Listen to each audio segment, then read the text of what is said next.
Hello all. आज के इस वीडियो लेक्चर में हम लोग एक बहुत ही इंपॉर्टेंट टॉपिक डिस्कस करने वाले हैं, दैट इज कंस्ट्रक्टर फंक्शन। सबसे पहले हम लोग ये देखेंगे कि कंस्ट्रक्टर फंक्शन क्यों इंट्रोड्यूस किया गया होगा, फिर हम कंस्ट्रक्टर फंक्शन को डिफाइन करेंगे, उसके बाद हम कंस्ट्रक्टर फंक्शन की कुछ स्पेशल प्रॉपर्टीज डिस्कस करेंगे और लास्ट में हम कंस्ट्रक्टर फंक्शन के डिफरेंट अलग अलग जो टाइप्स हैं उनके बारे में डिस्कशन करेंगे और आगे के लेक्चर्स में फिर हम हर कंस्ट्रक्टर फंक्शन को डिटेल में डिस्कस करेंगे। तो सबसे पहले शुरुआत करते हैं डेफिनेशन से, फिर हम देखेंगे कि कंस्ट्रक्टर फंक्शन क्यों इंट्रोड्यूस किया गया होगा। The constructor function can be defined as the constructor function is a special member function of a class which is used to initialise the object as soon as the object is created in the memory. Constructor function class का एक special member function होता है जिसका उपयोग object को initialise करने के लिए किया जाता है जैसे ही ऑब्जेक्ट मेमोरी में क्रिएट होता है या बनता है। ये तो हुई डेफिनेशन। अब हम सबसे पहले ये देखेंगे कि कंस्ट्रक्टर फंक्शन आखिर इंट्रोड्यूस किया क्यों गया होगा। बात करते हैं। जैसे कि हमें पता है, जब हम क्लास डिफाइन करते हैं तब हम उसकी मदद से एक यूजर डिफाइंड डेटा टाइप बनाते हैं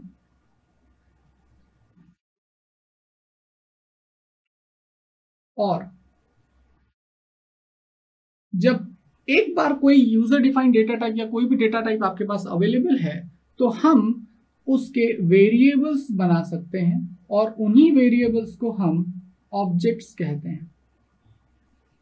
कहने का मतलब कि जो ऑब्जेक्ट्स हैं वो एक तरीके के वेरिएबल्स ही हैं।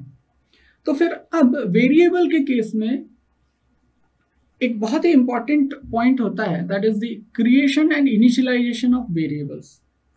नॉर्मल केसेस में जब हम वेरिएबल को डिफाइन और डिक्लेयर या इनिशियलाइज करते हैं तो कुछ इस तरीके से हम लोग कर सकते हैं। हम दो तरीके के अप्रोचेस अपना सकते हैं। पहली, वेरिएबल के केस की हम लोग बात कर रहे हैं, इन case of variables I right in case of variables, और फिर हम बात करेंगे ऑब्जेक्ट्स के केस में। तो वेरिएबल के केस में हम सबसे पहले वेरिएबल को डिक्लेयर करते हैं। So will write data type, तो सबसे पहले हम डेटा टाइप लिखते हैं और फिर वेरिएबल का नाम लिखते हैं। This is the syntax. और फिर जब इसे इनिशियलाइज करना हो तो आप जब जरूरत हो तब आप उसे इस स्टेटमेंट के थ्रू वैल्यू को इनिशियलाइज कर सकते हैं, जैसे कि var name is equal to value. So this is actually the two stage process, जिसमें कि हमने सबसे पहले वेरिएबल को डिक्लेयर किया और बाद में जब हमें जरूरत पड़ी तब हमने उसमें एक वैल्यू इनिशियलाइज कर दी। एग्जांपल के तौर पे यदि बात करें तो मान लेते मैंने एक वेरिएबल डिक्लेयर किया int of i, so this is the declaration. फिर हो सकता है मैं कुछ और स्टेटमेंट लिखूं और फिर मुझे लगता है कि मुझे इस वेरिएबल में एक वैल्यू इनिशियलाइज करनी है, तो मैंने लिखा value i is equal to let's say 15, i assigns 15। तो ये जो 15 वैल्यू है वो i में इनिशियलाइज हो जाएगी या असाइन हो जाएगी। यहाँ हम लोग बात करें तो उस स्टेटमेंट में ये वेरिएबल मान लेते हैं i बना और जब ये स्टेटमेंट एग्जीक्यूट होगा तो उसी वेरिएबल i में यहाँ एक वैल्यू इनिशियलाइज हो जाएगी, that is 15। So this is two stage process of declaring and initialising the variable. यही बात हम सिंगल स्टेज प्रोसेस में भी कर सकते हैं। सिंगल स्टेज प्रोसेस में कैसे हो सकता है? Single stage, this is two stage process and now we'll go for the single stage process. Now single stage process में क्या होगा? सिंगल स्टेज प्रोसेस में हम वेरिएबल को डिक्लेयर करेंगे और उसी समय उसमें एक वैल्यू भी इनिशियलाइज करेंगे। कैसे? जैसे मैं एग्जांपल लेता हूं डायरेक्टली, या पहले सिंटेक्स की बात करें तो हम कैसे लिख सकते हैं? That is data type, then var name variable का नाम, और वहीं पर हम उसमें एक वैल्यू भी इनिशियलाइज कर सकते हैं। This syntax. फॉर एग्जांपल, यही एग्जांपल लेते हैं, डेटा टाइप हुआ int, वेरिएबल का नाम let's say take i and just initialise the value 15। क्या हुआ इसमें? इस केस में अब दोनों ही चीजें एक साथ हो रही है एक ही स्टेटमेंट में। ये वेरिएबल i बनेगा और जैसे ही वेरिएबल i बनेगा मेमोरी में, उसमें एक वैल्यू 15 इनिशियलाइज कर दी जाएगी। इन ऑल यदि मैं ये कहूं कि वेरिएबल के डिक्लेरेशन और इनिशियलाइजेशन में आप टू स्टेज प्रोसेस भी अपना सकते हैं और सिंगल स्टेज प्रोसेस भी अपना सकते हैं। अब ये डिस्कशंस हम क्यों कर रहे हैं? हम इसलिए इस टाइप की डिस्कशन कर रहे हैं क्योंकि हम अगले स्टेज में ऑब्जेक्ट्स के बारे में बात करने वाले हैं, और ऑब्जेक्ट्स भी देखा जाए तो वेरिएबल्स ही हैं।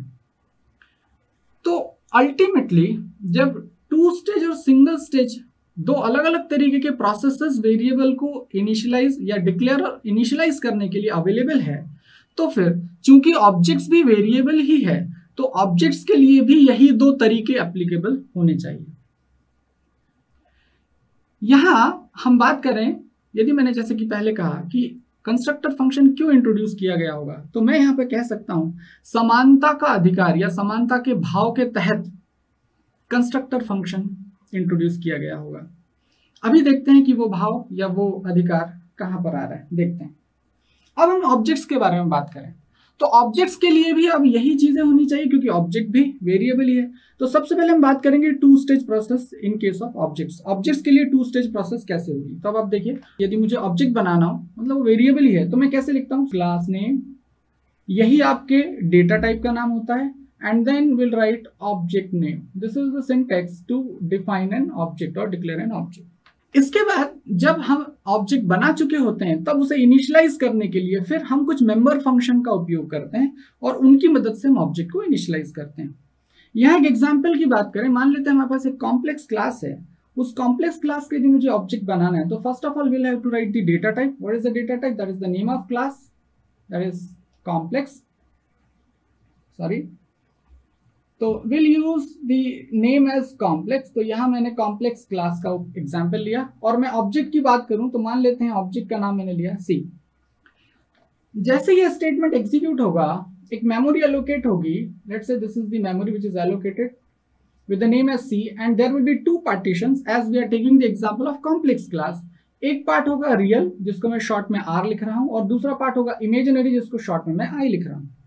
अब ये वेरिएबल बना, ये ऑब्जेक्ट बना, इसके लिए मेमोरी अलोकेट की गई। अब बारी है इस ऑब्जेक्ट को पॉपुलेट करने की, इसमें डेटा को फिल करने की। जैसे यहाँ पे हमने इनिशियलाइजेशन किया था वैसे अब हम यहाँ पर इनिशियलाइजेशन करेंगे। तो this is actually two stage process. First we have declared the variable, now will initialize the variable और ऑब्जेक्ट। सो कुछ समय बाद जब मुझे लगता है कि अब मुझे इस ऑब्जेक्ट को इनिशियलाइज करना है, तो I will use some function like c.getComplex and I'll pass two values, let's say 3, 5. So this is the member function through which, जिसकी मदद से मैं 3 और 5 इस ऑब्जेक्ट C के रियल और इमेजिनरी पार्ट में इनिशियलाइज करवाऊंगा। तो यहाँ ये गेट कॉम्प्लेक्स फंक्शन ये जिम्मेदारी निभाएगा, और यहाँ पर रियल पार्ट में 3 आ जाएगा और इमेजिनरी पार्ट में 5 आ जाएगा। तो यहाँ आप देख सकते हैं इस ऑब्जेक्ट को बनाने और इनिशियलाइज करने में हमने टू स्टेज प्रोसेस की बात की है। पहले हमने ऑब्जेक्ट को बनाया, और फिर जब आवश्यक हुआ तब हमने एक मेंबर फंक्शन को कॉल करके उस ऑब्जेक्ट को इनिशियलाइज किया। This is two stage process. अब जो हम बात कर रहे थे वेरिएबल के लिए, वो टू स्टेज प्रोसेस यहाँ आपको सामने दिख रही है। अब जैसे कि वेरिएबल के लिए टू स्टेज और सिंगल प्रोसेस दोनों ही अलाउड है, तो यहाँ जो समानता का अधिकार या समानता के भाव की यदि बात करें तो ऑब्जेक्ट्स के लिए भी टू स्टेज प्रोसेस के साथ साथ सिंगल स्टेज प्रोसेस भी होना चाहिए। और इसी रिक्वायरमेंट को फुलफिल करने के लिए कंस्ट्रक्टर फंक्शन को इंट्रोड्यूस किया गया। तो सिंगल स्टेज में हम ऑब्जेक्ट को बनाएंगे भी और उसमें वैल्यूज भी इनिशियलाइज करेंगे, और वही काम करने के लिए एक्चुअली कंस्ट्रक्टर फंक्शन को उपयोग में लाया जाता है। कुछ ऐसे मैं उसे अभी लिखता हूं, आगे हम उसको डिटेल में पढ़ेंगे। एग्जाम्पल के तौर पर यदि मैं कॉम्प्लेक्स क्लास का एक ऑब्जेक्ट बनाता हूं, तो क्लास का नाम मतलब डेटा टाइप मुझे यहाँ पे लिखना है कॉम्प्लेक्स, ऑब्जेक्ट का नाम, वेरिएबल का नाम मैंने लिखा सी, और कुछ इस तरीके से मैं यहां पर यदि इसे लिखता हूं, दैट इज 3, 5, कैसे होगा, क्या होगा, विल डिस्कस इन डिटेल आगे चल के। अभी के लिए हम समझें तो now this is a single stage process, जिसमें कि हमने सी नाम के ऑब्जेक्ट को क्रिएट किया जिसका डेटा टाइप कॉम्प्लेक्स था, और उस ऑब्जेक्ट में 3 और 5 हम इनिशियलाइज करवाएंगे। ऑब्जेक्ट कुछ ऐसे दिखेगा, let's say this is the object C, this is the real part representing R, imaginary part को मैं आई से रिप्रेजेंट कर रहा हूं, और यहाँ किसी तरीके से 3 और 5 यहाँ पर स्टोर हो जाएगा। तो आप देख सकते हैं यहाँ ऑब्जेक्ट बना भी और इनिशियलाइज भी हुआ, that is a single stage process. और यहाँ पर ये जो ब्रैकेट आप देख रहे हैं ध्यान से, आपको पता है या पता होना चाहिए कि जहां कहीं पेयर ऑफ ब्रैकेट्स हो, प्रोग्रामिंग सी और C++ की यदि हम स्पेशली बात करें, जावा की भी बात कर सकते हैं, तो जहां ब्रैकेट है इट इज अ फंक्शन। सो ये एक स्पेशल फंक्शन है विच एक्सेप्ट्स टू आर्ग्यूमेंट 3 and 5, जिसका उपयोग ऑब्जेक्ट सी को इनिशियलाइज करने के लिए हो रहा है, और इस स्टेटमेंट के एग्जीक्यूट होते ही ऑब्जेक्ट सी बनेगा और उसमें 3 और 5 इनिशियलाइज हो जाएगा। That will represent a single stage process and this is actually the constructor over here. So ultimately constructor क्या है? तो कंस्ट्रक्टर एक स्पेशल मेंबर फंक्शन है, ब्रैकेट के तहत मैं कह रहा हूं, अ constructor function is a special member function which is used to initialize the object as soon as the object is created in the memory। तो पहली बात स्पष्ट है कि कंस्ट्रक्टर फंक्शन क्यों इंट्रोड्यूस किया गया होगा, समानता के अधिकार के तहत या समानता के भाव के तहत। आगे चलते हैं, अब हम कंस्ट्रक्टर फंक्शन को एक बार फिर से डिफाइन करने की कोशिश करेंगे। अ constructor function is a special member function of a class which is used to initialize the object as soon as the object is created in the memory।